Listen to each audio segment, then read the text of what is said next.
Hello everybody and welcome to United Realm. Manchester United 2, Crystal Palace 0, and we're back to the winning ways after that disappointing draw, the 2-2 draw against Southampton. And United are now 19 games unbeaten across all competitions, and we have won 14 out of those. So that's a very good run we are at the moment. Wasn't an easy win for Manchester United. We had to stay patient and grind it, and that result was a very good result for us. And when you want to win titles, that's how you win, because you can't really play beautiful football for like 38 games. That's not possible. So you will have off days, and you've got to get to know the ways. When you have an off day, you have to somehow manage to get the win, and that's what we did. We weren't at our best. Yeah, definitely it wasn't our best game, but we still stayed patient, and we got the win. So that's a very good result for us. And even Liverpool, they have been incredible this season. It's hard to accept it, but yeah, they have been fantastic this season. But there have been games when they weren't at their best, but they still went out and got the 3 points. So this result was a very good result in that sense, because at this stage, when we have to win every game, it doesn't matter how the win comes. We just need to get the win. The next game week is going to be so important. It's probably the most important week coming up in respect to the top four, because Chelsea play Liverpool at Anfield. And it's the last game for Liverpool at Anfield, so they'll be getting the cup and the medals. And Liverpool lost to Arsenal, so they wouldn't want to lose 2 games in a row. And hopefully Liverpool do us a favor by beating Chelsea. And Leicester City, they face off Tottenham Hotspur in the new Tottenham Hotspur Stadium. So yeah, hopefully those 2 teams drop points or probably even lose. And yeah, of course we have to go and get the win against West Ham. So if the other 2 results go our way, and if we beat West Ham, then we'll be third, because we're only 1 point off Chelsea, who are third right now, and we are the same points as Leicester are. So if those 2 teams drop points or probably lose, then and if we win against West Ham, then we'll be third. So a very important game week coming up, and it's going to be very intense and exciting to watch. Talking about the game, Crystal Palace, they played well. They are a well-organized team, and they are well structured. But to be very honest, I think only Wilfried Zaha played well for them, because I don't really think Andreas Townsend or Jordan Ayew created any problems for us. It was just Zaha creating little problems here and there, but we kept a clean sheet, and we are now a team that if we manage to keep clean sheets, then we have got enough firepower up front to go and score loads of goals, and that's what we did. We kept a clean sheet at the back, and we scored 2 goals. Yeah, it wasn't our best game, but we didn't play bad either, because I think only the tempo was slow, the passing was off, and we moved the ball around a little slow. But every time we moved it quicker, we created chances to score goals, and I don't think that's anything to worry. We just need to be more intent and pass the ball around a little quickly, and be a little more confident. The players did look a little scared, because it was an important result, and Crystal Palace, for the first 25-30 minutes, they did show little intent, which created a little trouble at the back. But other than that, I don't think Crystal Palace created much of a problem. David De Gea made some brilliant saves, but we kept a clean sheet, and we scored 2 goals. So it was a hard-fought win for United, and a very good result. There were 2 VAR controversial decisions. Yet again, we are in the headlines, because the first one was a penalty appeal by Zaha, when I don't think that was a penalty, because when you look at the pictures, Lindelof he touched the ball before he made contact with Zaha, and Zaha was dribbling, so he was always going to have contact with Lindelof and go down. But because Lindelof touched the ball before he made contact with Zaha, there wasn't a penalty. So I think that was the right decision. And the second call was about the offside goal. The VAR rules say that even half an inch forward is offside. So sticking by the rules, there was offside. But personally, I think that's a bizarre rule, because I don't know how even this much of a difference can be an advantage to the forward. I don't know how that works, but these have been given offside before, so sticking by the rules, that is an offside call. That is an offside. So I think those two decisions were right. There wasn't a penalty, and yeah, it was harsh on Crystal Palace to get ruled out, but yeah, it is what it is. Let's get into the player ratings, but don't forget to smash a like on the video and subscribe to the channel if you're new. So let's get started. David De Gea on goal. He gets an 8. He was just brilliant. He kept us in the game, to be honest. And those 4 or 5 saves which De Gea made, they were world class. Especially the free kick save which he did was top class. And yeah, that showed why he's still one of the best goalkeepers in the world. And I've been very consistent about De Gea. He's my goalkeeper, and he should be our #1 goalkeeper even for the next season. So that's the De Gea performance, and that's what we want to see more often. So very happy for De Gea, keeps another clean sheet, so a very good performance from him. So De Gea gets an 8. Wan-Bissaka right back, he gets a 6. He had an average game. He got yellow carded again early on in the game. Well, to be honest, that was a little harsh on him because he's attacking, and there was a heavy touch from him, but he goes for the ball. And there was a foul, but I don't think it was a yellow card offense. But and that was early on in the game, so I was a little nervous because he was up against Wilfried Zaha, who is regarded as one of the best wingers in the league. So, but I don't think Zaha had much to do against Wan-Bissaka. So Wan-Bissaka, I think the next game against Chelsea, I think he will start, and that might be a game for him because the entire season he's been fantastic for us. He will be the player of the year for us. And yeah, because we have been defending so much the entire season, he was fantastic. But now, especially after the lockdown, we haven't been attacked much, and that's why Wan-Bissaka has been judged more often on the attack, because he had to attack more than defend. So maybe that's one of the reasons why he's getting a little low score, but he's improving going forward, and we can see the difference. He just needs to simplify his game a little bit, but I think he'll get better going forward as well. So 6 for Wan-Bissaka. Victor Lindelof, he was superb. He was just brilliant. He gets an 8. He won the aerial duels. He made interception, made some crucial blocks, and yeah, he had a very good game. He won the possessions quite often, and yeah, he was fantastic. And yeah, look, at times this season he has been better than Maguire has been, but because Maguire is the club captain and he cost us 80 million, he gets the nod ahead of Lindelof.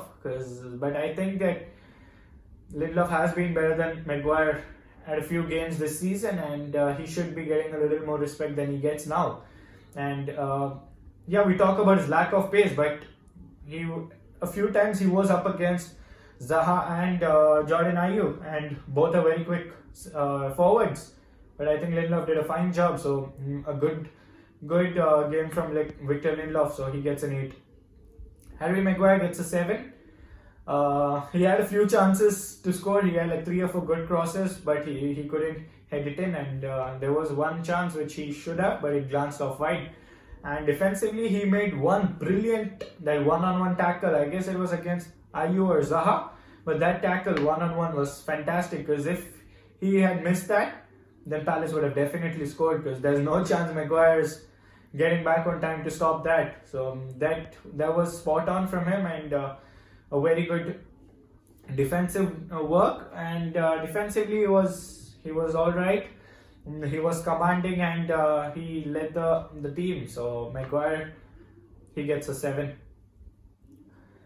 Timothy Fosu-Mensah, who would have expected Tim to start the game? Everyone thought Dalot would start if Shaw and Williams were injured, but never expected Tim to start the game, to be very honest. And yeah, I think he had an okay game. He gets a 7. Yeah, look, firstly, he's played after 15 or 16 months, so that's a long gap to have not played. And the last time he played for United was 3 years ago. So, and he was played at a position which isn't his natural position, because he's usually played on the right side as a right back, or sometimes as a centre back or a CDM, but not often as the left back, and that's not his position. But I think he did all right. especially considering after 15 months he's playing a game of football, competitive game of football. So he did a fine job when called upon. And going forward, he wasn't as explosive as Shaw is, and that shows us the importance of Luke Shaw, doesn't it? I guess Tim did a fine job, and he gets a 7. Scott McTominay, I think he had a bad game. McTominay gets a 5. Look, he isn't a CDM, he is a box-to-box player, and so is Fred. The only specialist CDM we have is Matic, and the second best is Pogba, and we want Pogba to play forward because that's his best role. And we missed Matic, didn't we? Because McTominay, he needs someone alongside him, and that was Pogba. So McTominay is not a player who can run the midfield on his own like Matic does, and maybe that's why we should be looking into the transfer window for a specialist CDM, because Matic isn't going to play the 60 games next season, and he might get injured as well because he's 31 now. So McTominay is our player for the future, but after the restart, he has been poor, to be honest. I don't know what's wrong with him, but right now he's not a CDM. He's a box-to-box player. He's a young player who's very energetic and likes to go forward. But as a CDM, he'll need someone alongside that, and maybe that cost us the game. It didn't cost us the game, but there was a large difference between Matic and McTominay running the midfield. Right now he's not a CDM, but can we turn him into one? I don't know. We'll see that. But he had a bad game. McTominay gets a 5. Pogba gets a 7. He had a very disciplined role to play, and he had to play deep because Matic didn't start, because Matic was rested, so he had to play alongside McTominay, and McTominay cannot screen the back four on his own, so Pogba had to play a deeper role. And as soon as Matic came on, we saw the real Pogba, and that's the Pogba we want to see more. We want to see him play ahead of Matic, and then Bruno play ahead of Pogba. So that's the midfield trio we want to see, and I think Pogba did a decent job, so Pogba gets a 7. Bruno Fernandes, he gets a 7 as well. Got another assist, and he wasn't at his best, but he gets another assist, and he somehow manages to keep getting those assists or goals every match.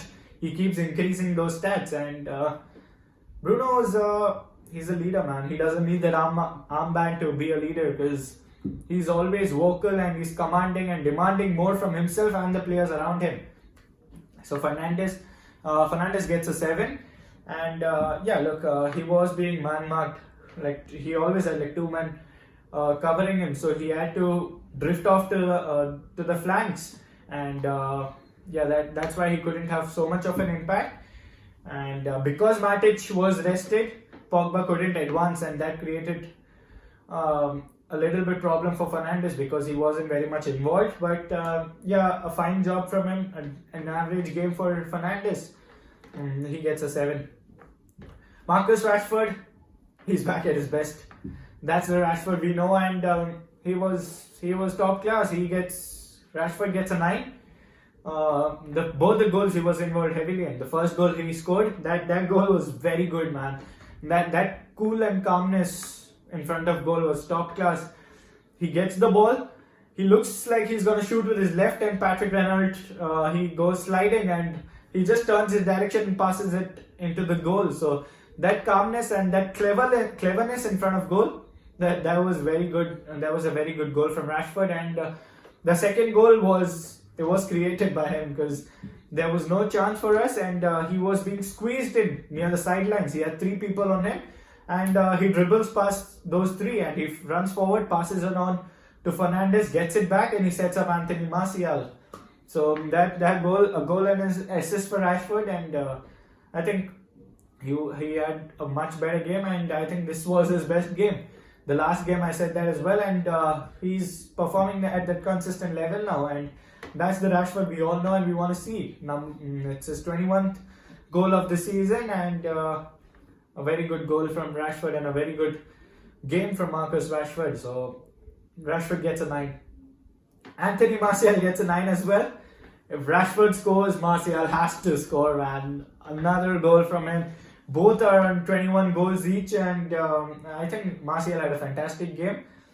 He pressed up high, he led the attack, and yeah, he drifted off to the flanks at times, which created space for Rashford. And Martial, especially after Bruno's arrival, he's looking like a completely different player now. He's been fantastic, and even yesterday he worked so hard. A very good performance from Martial, and he's getting better and better. So 9 for Anthony Martial, the number 9. So Martial gets a 9. Mason Greenwood, right wing, average game, 6 for Greenwood. Yeah, he will have an off day here and there, and because I told you that he's not a professional right winger. He's more of a central striker than a right winger because he lacks that creativity. He's ruthless in front of goal. He's a finisher. He's a proper number 9. So Greenwood, not worry about him. He's still an 18-year-old, and end of the day, he's just gonna learn from this experience. So he got subbed off with half an hour to go, which was the right decision because he looked a little bit tired. He had a chance in the first half to score, but he made a hash of it. He didn't make enough contact with the ball, which he would have liked. But Greenwood is a top-class player, and he'll get better. So not worried about Greenwood. So Greenwood gets a 6. My man of the match, will it be Martial or Rashford? Well, I'll give it to Rashford because I think from the start go, I think Martial and Rashford were fantastic. So you can give the man of the match to either of them. They were really good. Rashford got a goal and an assist, but Martial worked hard in the entire game. He was leading the attack, and Martial was fantastic. I'd give it to Rashford. And but yeah, look, that duo, they fight for each other, and there was an incident when Rashford was fouled by Zaha, and there was a little bit argument by Zaha and between Zaha and Rashford, and Anthony Martial just comes and pushes them away. He's backing his friend Rashford, and I think that duo is a force to reckon with because the link up between Marcus and Anthony it's brilliant. They understand each other's game so well, and they're always happy to help each other. So I'd give the man of the match to Marcus Rashford. Ole Gunnar Solskjaer gets a 7. I think he rested Matic, and he made some important substitutions at the right time, so which were the right decisions. And nobody expected Timothy Fosu-Mensah to start, man. Nobody. And there was a gamble which I think was paid off well because Tim did play bad. So Solskjaer got that right, and I think that's it for Diogo Dalot. I think there have been speculations that United are considering to sell him to get more funds, and if he didn't start this game, and if Tim started ahead of Dalot when everyone expected Dalot to start if Shaw and Williams weren't fit, so that means I think it's done for Dalot. And he's only 21. He's definitely not as good as Wan-Bissaka. He's not going to replace Wan-Bissaka or Shaw. So he's only 21, and we might get like 15-20 million for him. So, and we've got some young right backs, fullbacks coming from the youth. So Ethan Laird, I guess, he's been regarded as a good defender, and Dalot, when given opportunity, he hasn't taken them, and now when Solskjaer started Tim ahead of Dalot, I think it's over for Diogo Dalot, and he will be sold in the summer. And Solskjaer gets a 7. He made the right decisions. He got in Matic for McTominay, and that made a difference because as soon as Matic came, we started controlling the game more, and that allowed our forwards and Pogba and Bruno to go forward more. So that was the right call, and he subbed off Mason Greenwood, who looked tired, for Lingard. And what does Lingard do? He runs around and he keeps running and running and running. And look, Lingard should be sold as well this season. No disrespect to him, but I don't think he's a part of our future, and I don't really think he's good enough for Manchester United. for his own career, he should be looking for a move, and he's linked up with Mino Raiola now, so I think he will be on the move, and we can get like 15-20 million for a Lingard as well. And he can be a good player for a lower team, maybe like a Crystal Palace or Brighton or like a Bournemouth or someone like that, but definitely not, or maybe even an Everton. That might be a move for him, but Lingard is definitely not good enough for Manchester United or for even a top 6 top team. So I don't think Lingard. I think Lingard should be sold this summer. Manchester United are now 19 games unbeaten across all competitions, and now we face Chelsea next in the FA Cup semi-finals at the Wembley Stadium. We beat them thrice this year. Hopefully, we make that fourth as well. And yeah, I would love to win the FA Cup, to win this game and go into the finals and win the FA Cup. But I also think this might be an opportunity for us to rest a few first teamers. Because for me, the West Ham game and the Leicester game are the main priority. The main priority has to be getting Champions League next season. And yeah, even though I would love to get the FA Cup, we'll see how that pans out. So smash a like on the video and subscribe to the channel if you're new. Hit that bell icon so that you get notified about the future videos, and I'll speak to you all soon. Till then, peace.